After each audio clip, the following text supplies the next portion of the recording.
So lately I've been doing a lot of work around de-implementation, which is the abandonment of low-value practices. But often people have a really difficult time understanding where to begin. So in this video, I'm going to give you 5 areas that you can actually de-implement today.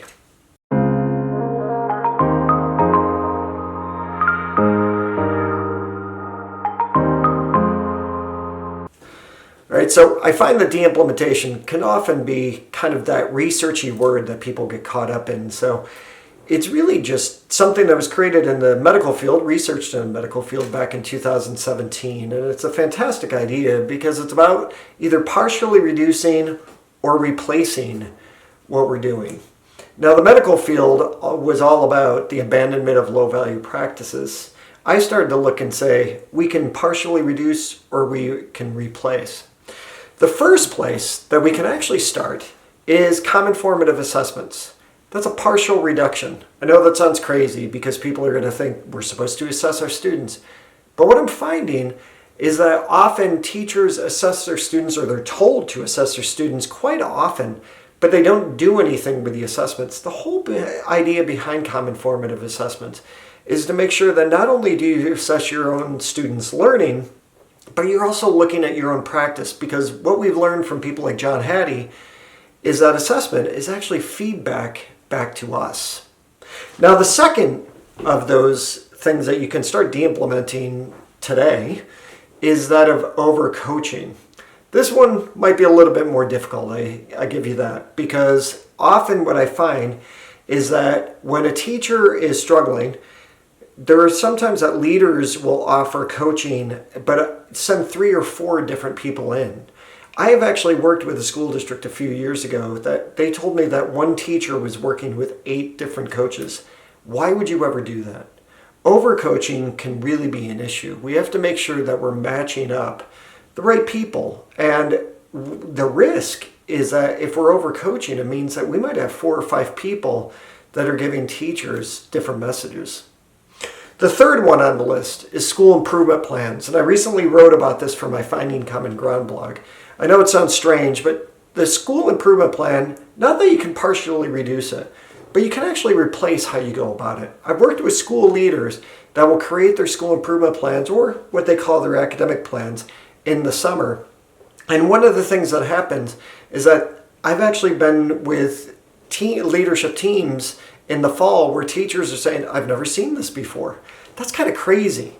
Leaders spend so much time creating a school improvement plan out of compliance, and what we really need to do is make it a practical tool that we can use as a resource for when we're going after our adaptive challenges, or we're creating a theory of action. If we do this, then this is what's going to happen. We look at our school improvement plan as the roadmap to help us get there. It should be a resource. So what we have to do is replace our mindset where the school improvement plan is, and not do it out of compliance, but do it out of practicality. Use it as a tool that's really going to help us. Now, the next one is that of activity-based learning. One of the things that I find is that activities are really big in classrooms, and I've been guilty of this as well, so I don't want you to think that I haven't been. But one of the things that happens is I'll use protocols like the realm of concern, realm of influence, but I've never been intentional on what the learning is that's supposed to be involved there. Stephen Katz refers to this as the activity trap, and he's absolutely right.